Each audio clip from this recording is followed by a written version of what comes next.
Ka 17 vjetë që kjo urë mes fshatit Plemetine, Hamidine o Biliq është e pakalueshme. E kjo ka bërë që t'ua vështirësoj jetën shumë banorëve që jetojnë në këtë komunë, Matan Lumit, Sitnica. Po qysh na letojnë, po jenë dalë hojnë ku i kanë shumë fshatrat. 50 shtëpi, fshatri unë nuk jenë me 15 shtëpi.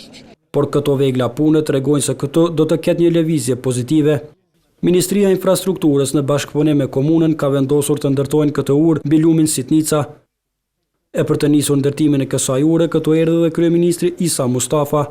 Ai bashkë me kryetarin e komunës Gjafer Gashi ja bën sef të punimeve këtu. Ajo çfarë pa në këtë vend nuk i pëlqeu edhe shumë kryeministrit Mustafa. Mirat thonë vin ka dalë. Po, ma mirë. Mirat ka dalë. Çe ku keni ministrin, sekretarin e komunës, ta bojnë edhe në rrugën edhe ato.